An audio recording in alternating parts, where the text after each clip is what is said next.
What do you want to give people? It's possible that this treasure may not be found yet. It may be found 50 years from now. We may not be around. Well, the Rosetta Stone was buried 2,000 years before it was found. It's possible that my treasure chest could be found this afternoon, or it could be 100 years or 500 years. Who knows? It's not predictable. It's not in a dangerous place, and it's hard to find, deliberately hard to find, but it certainly isn't impossible. You have to go back to the poem. If you have to find out where the first clue is, where warm waters halt.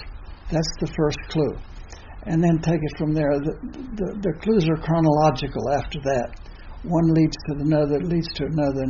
And when you get to the ninth clue, look down, because you're where the treasure chest is. If the treasure is not found, people are still looking for it. What do you think you are giving these people who are looking for it and may never find it?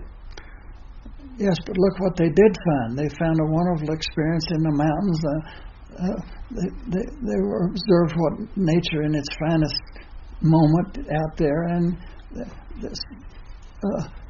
there were several tragedies, but there have been 300,000 or 400,000 people searched the Rocky Mountains with their families, and they went home with a wonderful experience and weren't any worse off than a few mosquito bites and that sort of thing, or scratches on the strawberry bushes or whatever. You know, there's a lot to be said for getting out in the mountains, and that was.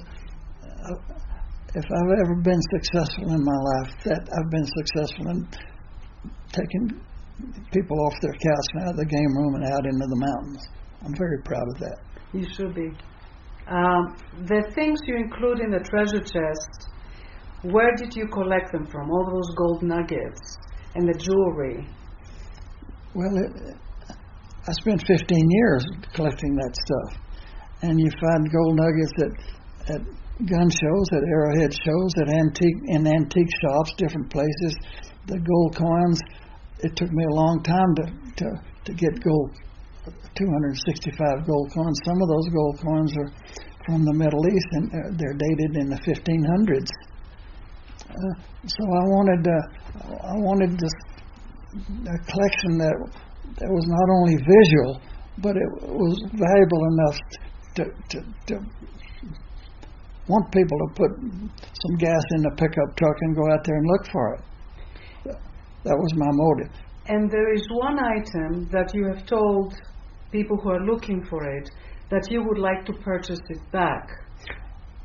Well, Richard Weatherall discovered Mesa Verde, and the first time he climbed down the cliffs and walked in to meet the ancient Pueblo cliff dwelling of Mesa Verde, he picked up 22 little turquoise beads, and a couple of years later, an Indian working for him, excavating Mesa Verde, made a bracelet out of those 22 beads. It's a silver bracelet inlaid with these 22 turquoise beads.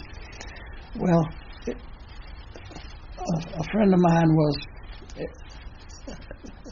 Richard Weatherall later sold that to Fred Harvey, the Harvey houses, the hotels, and I won that bracelet from a relative of Fred Harvey's. I won it in a pool game, and it fits me perfectly. And when I had filled the treasure chest up with all of these things, I sat back and I told myself, but there was something missing. I didn't feel like I was part of the treasure chest. I mean, it's an abstract thing that was. I felt a distance from that thing, but I wanted to be closer to it. And I thought, if I put that bracelet, I love that bracelet. It has a great history. If I put that bracelet in there and close the lid, I could tell myself, yeah, I'm in that treasure chest with everything else, so I'm a part of it. And I feel that was a signature moment for me when I closed that chest. My whole attitude toward it had changed. Wow. And I put out the word, I'd like to have it back. And I've had thousands of emails from people that say, Mr. Fenn, when I find that treasure chest, I'm going to bring you that bracelet back. It's worth about $300 or $400. It's the cheapest thing in that treasure chest. That's amazing. Finally, my last question is, aren't you afraid that some people can try to abduct you or try to make you tell them where the treasure is? Aren't you afraid of your safety? Well,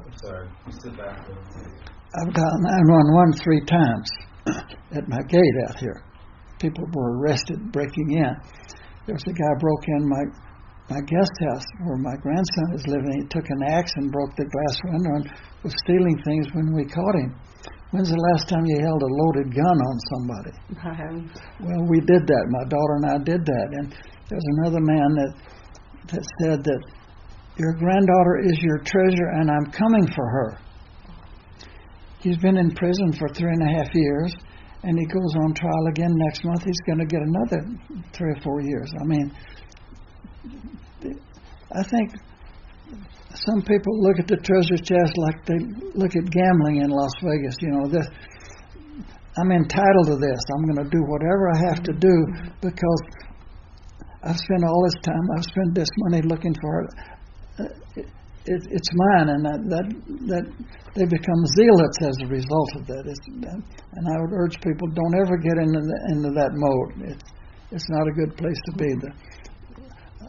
I had that treasure chest for the fun of it. I had written, I think, 7 or 8 books before I wrote The Thrill of the Chase and introduced the treasure story.